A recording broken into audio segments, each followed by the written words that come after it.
नमस्कार दर्शकों, मैं हूं आपका होस्ट एंड दोस्त आर के शर्मा और आप देख रहे हैं जी टाइम्स न्यूज 24 लाइव। आज के मुख्य समाचार। दोस्तों, नेशनल कैपिटल को चेंज करने को लेकर काफी डिबेट चल रही है। कोई कह रहा है कि भाई इसे दिल्ली से शिफ्ट करके साउथ में या बीमारू स्टेट्स में लाइक बिहार, मध्य प्रदेश, राजस्थान और उत्तर प्रदेश में ले जाना चाहिए और कहीं नहीं तो सेंट्रल इंडिया में बड़े ही आराम से इसे शिफ्ट किया जा सकता है। इससे सभी के लिए अपनी कैपिटल तक पहुंचना आसान भी हो जाएगा।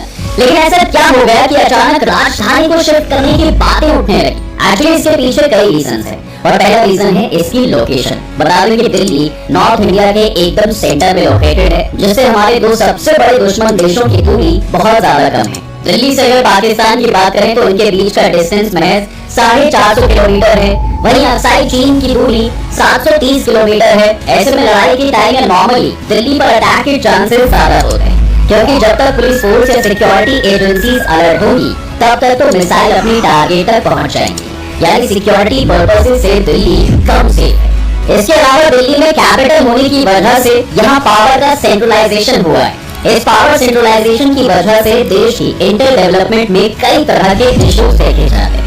दरअसल देश के इतने बड़े हिस्से के लिए पॉलिसीज दिल्ली में ही बनती हैं, जिससे कि देश के रिमोट लोकेशन तक बेसिक फैसिलिटीज तक नहीं पहुंच पाती, क्योंकि वहां तक सरकार की नजर ही नहीं जाती। आज भी देश की 140 करोड़ जनता का भविष्य दिल्ली के नॉर्थ और साउथ ब्लॉक में डिसाइड हुआ है, जिसकी वजह से वो आज भी पिछड़े हुए हैं। साथ ही इस पावर सेंट्रलाइजेशन की वजह से यहाँ अर्बनाइजेशन भी बहुत तेजी से हुआ है, जिससे जन्म हुआ pollution, population, low standard of living का, जिन्होंने दिल्ली को खोखला कर दिया। क्योंकि अर्बनाइजेशन की वजह से यहाँ देश भर से लोग आते हैं, जिनमें से ज्यादातर लोगों की इकोनॉमिक कंडीशन बहुत ज्यादा खराब होती है। ऐसे में ये लोग दिल्ली पर एक्स्ट्रा बर्डन बनते हैं। 2024 के आंकड़ों के अकॉर्डिंग आज दिल्ली की पॉपुलेशन 33 मिलियन है। मुंबई के कंपैरिजन में दिल्ली इंडिया की मोस्ट पॉपुलेटेड सिटी है, जहां पर स्क्वायर किलोमीटर में एवरेज 11,297 लोग रहते हैं, जबकि अरुणाचल प्रदेश में ये आंकड़ा महज 17 है। यूएन की रिपोर्ट के अकॉर्डिंग दिल्ली दुनिया की सबसे पॉपुलेटेड सिटी बन जाएगी और दिल्ली की इस बड़ी पॉपुलेशन की जिम्मेदार है एम्प्लॉयमेंट। 2016 के आंकड़ों के अकॉर्डिंग दिल्ली में हर रोज करीब 1000 लोग आते हैं, जिसमें 300 लोग यहाँ आकर सेटल हो जाते हैं। ये डेटा करीब 7 से 8 साल पुराना है, तो जाहिर है 7-10 साल इसमें ग्रोथ भी हुई होगी और यही वजह है कि आज दिल्ली का इंफ्रास्ट्रक्चर डगमगा रहा है, क्योंकि पॉपुलेशन बढ़ने के साथ साथ यहाँ व्हीकल्स भी बढ़े हैं, जिसका अंदाजा आप इसी बात से लगा सकते हैं कि आज दिल्ली की एवरेज ट्रैवल टाइमिंग नॉर्मल जगहों से 50 गुना ज्यादा है। एक डेटा के अकॉर्डिंग एक इंसान यहाँ ट्रैवल करने में हर साल करीब 151 घंटे स्पेंड करता है। इसके अलावा ज्यादा व्हीकल्स होने की वजह से ज्यादा कार्बन एमिशन और नॉइज पॉल्यूशन भी होता है, जो दिल्ली को दुनिया का मोस्ट पॉल्यूटेड सिटी बनाता है। इसके अलावा कूड़े के बड़े बड़े पहाड़ भी आज इसकी पहचान बन गए, जो न केवल दिल्ली की हवा को पॉल्यूटेड बना रहे हैं, बल्कि सोल और ग्राउंड वाटर में भी जहर घोल रहे हैं। वहीं एक नजर अगर आप दिल्ली के बड़े हिस्से के रहन सहन पर डालें, तो जिन घरों में लोग रहते हैं उनमें वेंटिलेशन तक नहीं है। एक रिपोर्ट के अकॉर्डिंग दिल्ली की 32% से ज्यादा की पॉपुलेशन एक कमरे वाले मकान में रहती है, जबकि 29 लोगों के पास 2 कमरों के स्पेस है। यही वजह है कि दिल्ली के 80% परिवारों में कोई ना कोई मेंबर सांस की बीमारी से जूझ रहा है। इसके अलावा क्राइम ने भी दिल्ली के नाक में दम कर रखा है। आज दिल्ली क्राइम के हर चार्ट में टॉप पर है। एक रिपोर्ट के माने तो देश में 41% क्राइम अकेले दिल्ली में होते हैं, यानी देश में होने वाले हर 5 क्राइम में से 3 दिल्ली में ही होते हैं। चाहे बात चोरी डकैती की हो, मर्डर की हो, किडनैपिंग या फिर रेप, दिल्ली सबसे आगे रहता है, जिसके जिम्मेदार है यहाँ की बढ़ती पॉपुलेशन और राजधानी में पुलिस फोर्स की कमी। फिलहाल दिल्ली में 83,762 ऑफिसर्स हैं। अब चूंकि हम जानते हैं कि नेशनल कैपिटल होने की वजह से यहाँ वीआईपीज भी ज्यादा हैं। ऐसे में 25% यानी 20,940 ऑफिसर्स वीआईपीज की प्रोटेक्शन में ही लगे। दैट मीन्स महज 62,881 बची हुई दिल्ली को प्रोटेक्ट करते हैं, यानी 300 लोगों पर एक पुलिस वाला है। यही रीजन है कि दिल्ली में क्राइम अपने चरम पर है। इन सब रीजंस के चलते लोगों को लगता है कि भाई भारत को अपनी कैपिटल दिल्ली से कहीं और शिफ्ट कर लेनी चाहिए। लेकिन कहां? आखिर ऐसी कौन सी जगह है जहां देश की राजधानी को शिफ्ट किया जा सकता है? अब देखिए दोस्तों, कैपिटल को शिफ्ट करने को लेकर अलग अलग ओपिनियंस दिए जा रहे हैं, जिसमें कई लोगों का कहना है कि भारत को अपना कैपिटल देश के साउदर्न पार्ट में शिफ्ट करना चाहिए। पॉलिटिकल राइटर किंगशुक नाग का कहना है कि आज साउथ ईस्ट एशिया की बहुत सी कंट्रीज लाइक इंडोनेशिया, थाईलैंड और कंबोडिया में हिंदू धर्म को ओपनली फॉलो किया जाता है, जहाँ श्री राम की कहानियां भी काफी फेमस है और इसे वहां तक पहुंचने में सबसे इम्पोर्टेंट रोल साउदर्न इंडिया का है। लेकिन इस बात को कोई नहीं जानता, क्योंकि हमारे देश की हिस्ट्री को हमेशा दिल्ली को सेंटर में रखकर ही बताया जाता है। लेकिन आज दिल्ली अर्बन जंगल बन गई है, तो भारत को अपने कैपिटल चेंज के बारे में सोचना चाहिए और इसके लिए साउदर्न इंडिया की हर लोकेशन बेस्ट है। जब बात अब अगर लोकेशन की आती है तो मैसूर, बेंगलुरु, आंध्र प्रदेश के रास्ते में पड़ने वाली किसी ग्रीन फील्ड साइट या फिर हैदराबाद जैसे शहरों को देश की नई राजधानी बनाया जा सकता है। उसके अलावा B.R. अम्बेडकर भी अपनी किताब थॉट्स ऑन लिंग्विस्टिक स्टेट्स में हैदराबाद को इंडिया की सेकंड कैपिटल के रूप में सजेस्ट करते हैं, ताकि दोनों रीजन्स में तालमेल बना रहे। जबकि दिल्ली साउथ के लिए बहुत दूर है। इसी प्रपोजल को लेकर महाराष्ट्र के एक्स गवर्नर और मिनिस्टर ऑफ होम अफेयर्स में स्टेट के फॉर्मर मिनिस्टर रह चुके सी विद्यासागर राव ने भी हैदराबाद को सेकंड कैपिटल कंसिडर करने की मांग की थी। यानी हैदराबाद कैपिटल के लिए आइडियल ओपिनियन है। जिसका रीजन है इसकी लोकेशन। अब एक तो ये साउदर्न पार्ट के लोगों के लिए शहर काफी करीब होगा, दूसरा यहाँ से बेटर गवर्नेंस और कोऑर्डिनेशन को प्रमोट करना आसान होगा।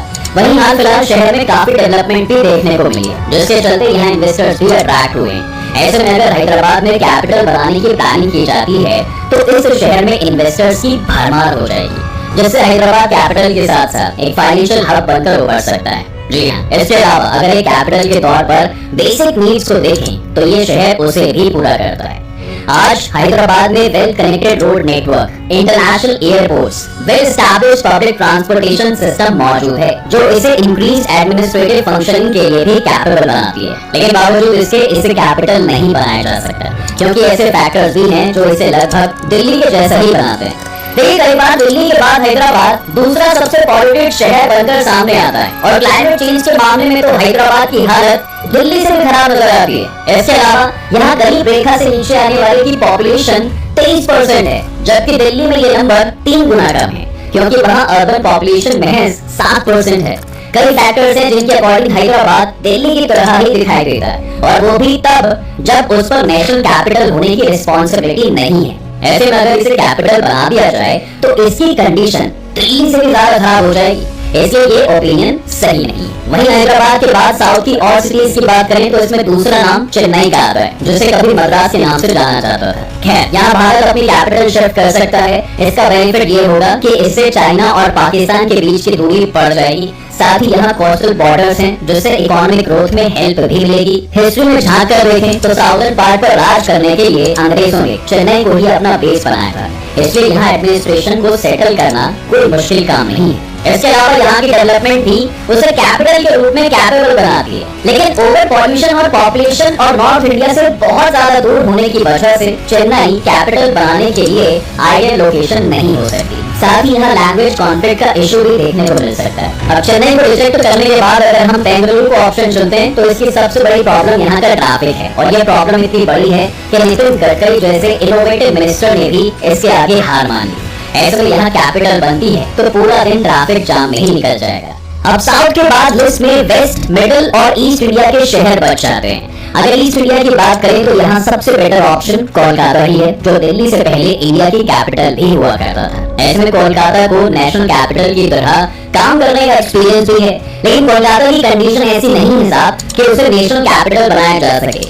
आज यहाँ की पॉपुलेशन, पॉल्यूशन और पॉलिटिक्स ने कोलकाता को रहने लायक नहीं छोड़ा। साथ ही बहुत पुरानी इंफ्रास्ट्रक्चर की वजह से कोलकाता के पास मॉडर्न डेवलपमेंट के लिए कोई जगह नहीं है, इसलिए भी यहाँ कैपिटल को शिफ्ट करना आसान नहीं होगा। ईस्ट में कोलकाता के बाद वेस्ट में आता है मुंबई, जो इतनी ओवर पॉल्यूटेड हो चुकी है कि उसे कैपिटल का दर्जा देने का मतलब है कि उस पर एक्स्ट्रा बर्डन डालना। इसके अलावा कराची से मुंबई की कनेक्टिविटी भी उसे वल्नरेबल सिटी बनाती है, जिसका सबसे बड़ा एग्जाम्पल साल 2008 में हुआ मुंबई अटैक है। दैट मीन्स मुंबई भी रिजेक्टेड लिस्ट में आता है। वहीं अगर मिडिल की बात करें तो करीब 1 दशक पहले फॉर्मर लोकसभा मेंबर विलास मुत्तेमवर नागपुर को इंडिया का सेकंड या ऑल्टरनेटिव कैपिटल बनाने की बात करते हैं। अगर मैप पर भारत के एक्यूरेट सेंटर को ढूंढे तो वो लोकेशन नागपुर ही होगी। देश के बीचों बीच बसा ये शहर नॉर्थ और साउथ से इक्वल डिस्टेंस पर है।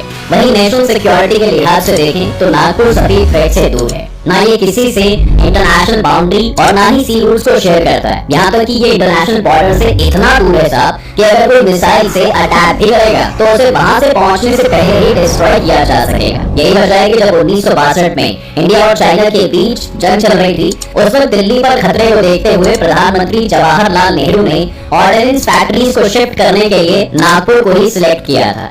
वहीं अगर सिक्योरिटी के अलावा लैंड की बात करें तो दिल्ली में डेवलपमेंट के लिए लैंड नहीं बची है, जबकि नागपुर में वास्ट लैंड की वजह से कैपिटल को ध्यान में रखकर एक बेहतरीन इंफ्रास्ट्रक्चर डेवलप किया जा सकता है। साथ ही हेल्थ और सेफ्टी इंडेक्स के मामले में भी नागपुर बाकी शहरों से काफी बेहतर है। वहीं से शहर की कॉस्ट ऑफ लिविंग भी काफी कम है, यानी यहाँ कम पैसों में भी लोग बेहतर जिंदगी जी रहे हैं। इस नजर से अगर नागपुर को देखें तो ये नेशनल कैपिटल के लिए आइडियल लोकेशन है। और रही बात राजधानी को शिफ्ट करने की, तो इससे पहले कई देश अलग अलग रीजन से ऐसा कर भी चुके हैं।